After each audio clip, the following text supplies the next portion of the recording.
कोर्टामध्ये जी गोष्ट साधन सामुग्री लागते त्या सामुग्रीवर चालणारा माणूस आहे. त्यामुळं मला फार काही तुम्हाला आश्वासन देऊन जाता येणार नाही आणि एका रात्रीमध्ये काहीतरी उभं करेल असं तर मी नक्की बोलणार नाही. त्यामुळं मी अगदी थोडक्यामध्ये आपले मत मांडणार आहे, कारण मला 10 वाजताची आचारसंहिता माहीत आहे.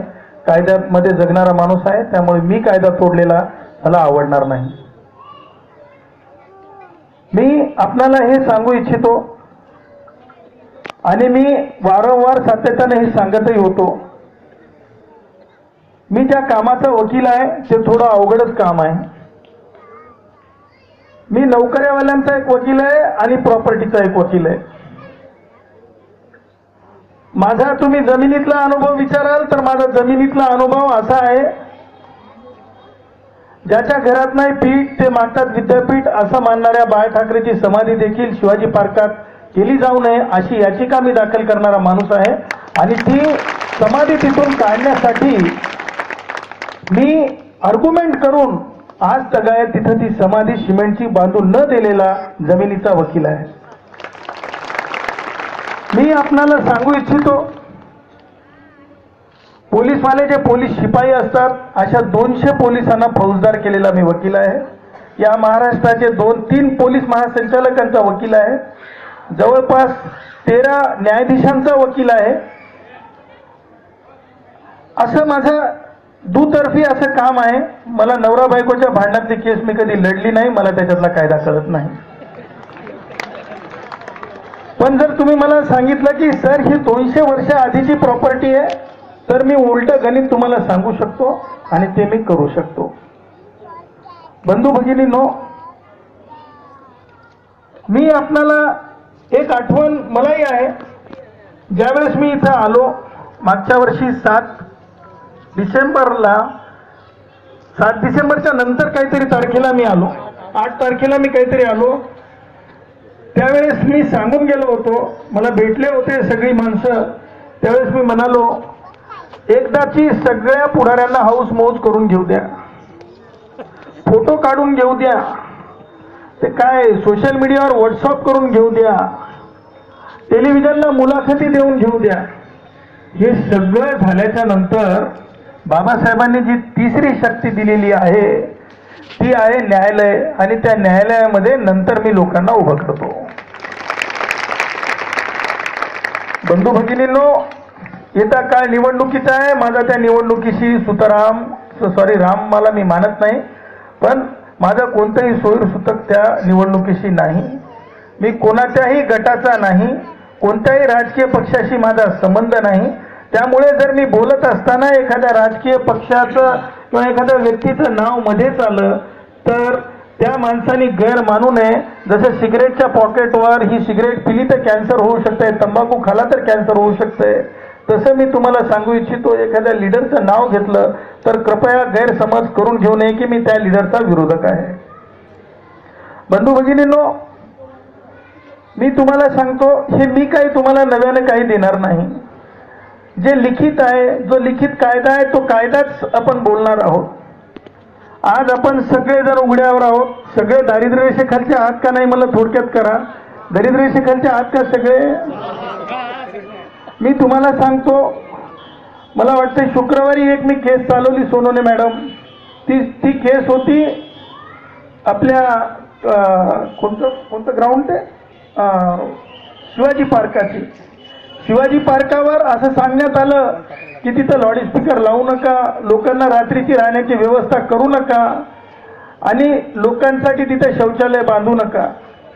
अशी ज्यावेळेस केस आली त्यावेळेस मला असं सांगण्यात आलं की तुम्ही ह्या केससाठी त्या RSS वाल्यांच्या विरोधामध्ये तुम्हाला उभं राहायचं आहे. फार कमी काळ होता, रात्री 12 वाजता मला पेपर दिले, सकाळी 11 वाजता ती केस चालवायला गेलो. त्यावेळेस मी न्यायालयाला हेच सांगितलं की जो याचिकाकर्ता आज म्हणत आहे की या पटांगणामध्ये लोकांना झोपू देऊ नका, इथं त्यांना राहू देऊ नका, ते याचिकाकर्ता स्वच्छ हाताने आलेला नाही, तो घाण हाताने आलेला आहे, कायद्याचं उल्लंघन करून आलेला आहे, जातीवादी आहे. तर मला न्यायालयाने विचारलं असं का? मी त्यांना सांगितलं या याचिकाकर्त्याच्या डोळ्यात काय माती पडली काय? त्या बाळा ठाकरेच्या समाधीला मान्यता नसताना तिथं गॅसची पाईपलाईन लावून तिथं ज्योत लावली, ती का बरं या याचिकाकर्त्याने या कोर्टाला सांगितली नाही काढून टाकण्यासाठी? पण आमच्या गरिबांसाठी केलेलं रात्रीचा निवारा 6 डिसेंबरसाठी काढायसाठी हे याचिकाकर्ता आला.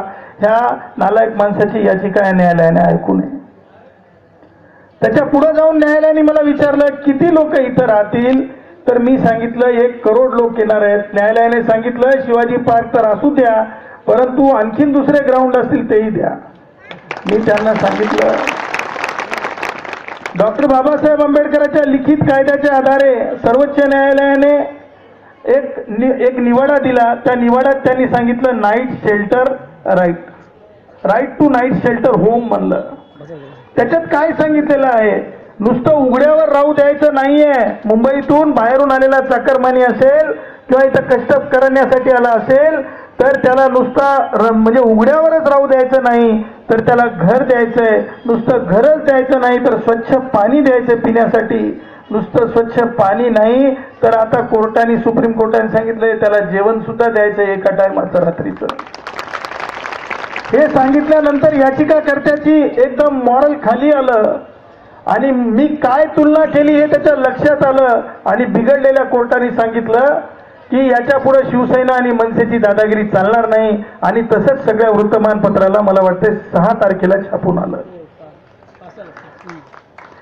हे सांगायचं तात्पर्य याच्यासाठी की जमिनीची लढाई लढते वेळेस आपण सुद्धा जमिनीवर असलं पाहिजे. आपण वाऱ्यात राहून चालत नाही. कोणत्या तरी पक्षाला आपण आनंदित करण्यासाठी आपण काहीतरी भानगडीत पडायचं नसतंय. मी तुम्हाला सांगतो 2 महिलांनी सांगितलं इथं स्पष्ट की दारूमुळे सत्यानाश होत आहे. ज्या बाबासाहेब आंबेडकरांनी भारतीय राज्यघटनेच्या 47व्या कलमामध्ये स्पष्ट लिहिलंय की हळूहळू करून दारूचे अड्डे गावाबाहेर पाठवा. हळूहळू करून हे जे परमिट रूम आहेत हे गावाच्या बाहेर पाठवा. हळूहळू करून ह्या पुढे यांना परवानग्या देऊ नका. मला सांगा आपल्यापैकी एका तरी पुढाऱ्यांनी किंवा आपल्यापैकी कुणीतरी असं म्हणलं का हो की आता हे दारूचे अड्डे आणि परमिट रूम बाहेर काढा? आपण काय केलं बाबासाहेबांच्या नंतर? फक्त राजकारणामध्ये कुणीतरी नगरसेवक व्हावं, कुणीतरी आमदार व्हावं आणि त्याने त्याचं काम करत बसावं, मोठं पोट करून घ्यावं, खूप प्यावं, खूप खावं, त्यातूनही स्वतःचे मुले बिघडून गेलेले असतात. हे सगळं सत्यानाश स्वतःचाही केला आणि समाजाचाही केला. कधीतरी बाबासाहेबाला पूर्ण अंगाने स्वीकारा, सगळाच न्याय मिळतंय. मी तुम्हाला सांगू इच्छितो आणि मी आपणाला आश्वासित बिलकुल करणार नाही, कारण मी कोर्टातला माणूस आहे. तुम्ही जेवढी मला उर्मी दाखवाल, जेवढी तुम्ही शक्ती दाखवाल, जेवढं तुम्ही कोर्टात येण्याची जिम्मेदारी घ्याल तेवढंच मी जास्त काम करू शकेल. कारण मागच्या वर्षामधली माझी फायलिंग सोनवणे मॅडम 6700 आहे. 63 हैदराबाद हायकोर्ट आहे. कदाचित मुंबईमधला सगळ्यात जास्त फायलिंग असलेला मी वकील ठरलेलो आहे असं मला वाटतंय. मी तुम्हाला सांगू इच्छितो जर समजा तुम्हाला मूलभूत गरजा आहेत तुमच्या, मला माहित आहे की तुमच्या ह्या दामूनगरच्या संबंधाने एक फार महत्वाची गोष्ट आहे. एका बाजूला महिंद्रा आहे, बरोबर आहे ना महिंद्रा, आणि दुसऱ्या बाजूला लोखंडवाला आहे. एक लक्षात घ्या दोन्ही सुद्धा फॉरेस्ट कडे गेलेले आहेत ना. मी दामूनगरच्या बाबतीमध्ये नंतर बोलेल, अगोदर मी महिंद्रा आणि लोखंडवाल्याला रिकामा करण्यासाठीची याचिका करेल. पटतंय का तुम्हाला? नाक दाबल्याशिवाय तोंड उघडणार नाही. आणि हे बोलल्यामुळं कदाचित लीडर लोक तुमच्यामध्ये भेगा पाडण्यासाठी येतील. कारण का ताबडतोब आपल्याला कोणी पोते भरलेले पैसे देत नाहीत, पण तुम्हाला सांगतो एक मूठ पैसे देण्याची शक्यता असते. जाऊ द्या, लक्ष देऊ नका. आपल्यामध्ये कोणाला तरी पाठवलेलं असतंय, त्याच्यामुळे त्यांच्याकडे लक्ष देऊ नका. मी तुम्हाला सांगू इच्छितो ही लढाई लढते वेळेस तुमच्याकडून काय अपेक्षित आहे? तुमच्याकडून हे अपेक्षित आहे सगळ्या जणी हायकोर्ट मध्ये यायला तयार आहात का? सगळ्या जणी एकत्रितपणे लढा द्यायला तयार आहात का तुम्ही? सगळ्या जणींकडे तुमच्याकडे निवडणुकीचे का पत्र आहेत का? तुमच्याकडे दारिद्र्य रेषेखालीचे प्रमाणपत्र आहेत का? ज्यांच्याकडे आहेत ते हा जळून गेले तर तसं पोलीसचं तुमच्याकडे पत्र असायला पाहिजे की ते जळाले म्हणून. हा ह्या सारासरपणे कागदपत्र तुमच्याकडून मला अपेक्षित आहे. काय आहे तुम्हाला मी सांगतो. 2 मिनिटं मी तुम्हाला इथे काहीच राजकीय बोलत नाहीये. मी केवळ तुमचा वकील या नात्यानं फार थोडक्यामध्ये मी सांगू इच्छितो की जे कागदपत्र लागणार आहेत कोर्टामध्ये ते माफक कागदपत्र हे प्रत्येकीची वेगळी फाईल करून तुम्हाला एका कुणाकडे तरी तुम्हाला जमा करायचं आहे.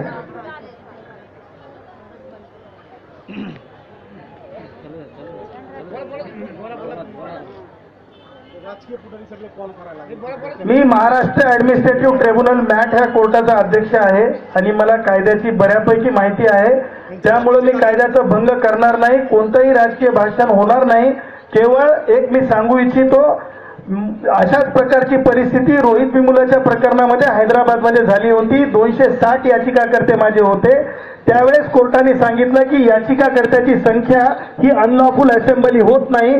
त्यामुळे मी आज परत राजकीय पुढारी जे पोलीस स्टेशनला फोन करत आहेत त्यांना मी कायद्यावर बोट ठेवून सांगत आहे की हे सगळे माझे क्लायंट आहेत का नाही तुम्ही?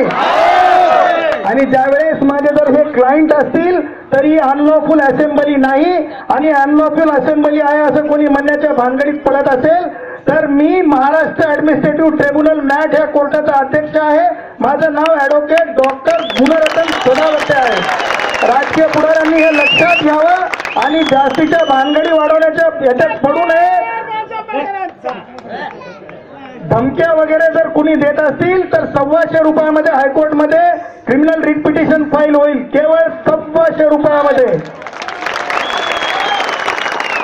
पुनश्च राजकीय पुढाऱ्यांना वॉर्निंग देतो, भारताचे संविधान आर्टिकल 21 तुमच्यासाठी जन्मापासून ते मृत्यूशयावर नेलेल्या मड्यापर्यंतची व्यवस्था, आदरानं जगण्याची व्यवस्था ही डॉक्टर बाबासाहेब आंबेडकरांनी करून दिलेली आहे.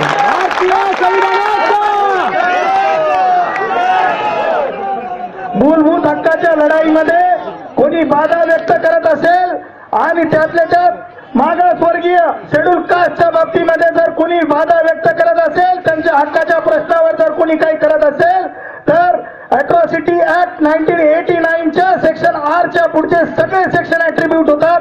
यानंतर झोपडीला हात लावण्याची ताकद सुद्धा महानगरपालिकेने करू नये आणि तशा आशयाचं प्रोटेक्शन निष्कासित करण्यासाठीच पोलिसांनी सुद्धा प्रोटेक्शन देऊ नये असं जाहीर आव्हान करतो.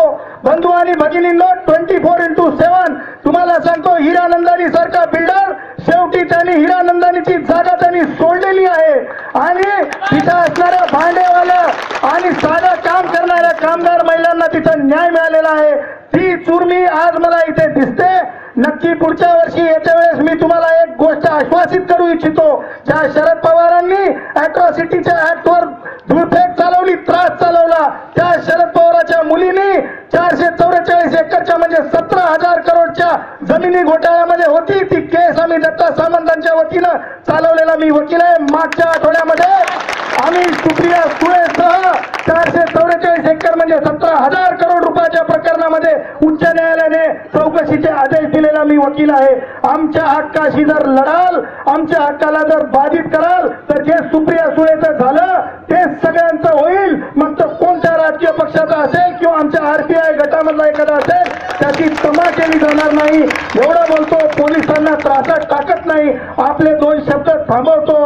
पुन्हा एकदा जय भीम म्हणतो माझ्यासोबत. आपण घोषणा द्यावी. जय जय जय जय जय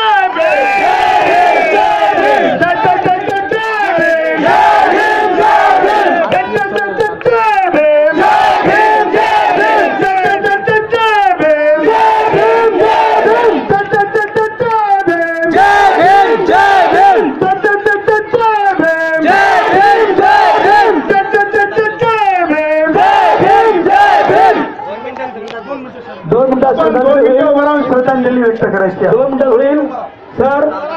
हा जो खर्च आहे आमच्या तरुण मुलांनी खूप म्हणजे स्वतःची विषय बांधला म्हणून त्याचा नकाशा असं झालेला आहे. हे आमचा जयभीम असेल, निकल असेल.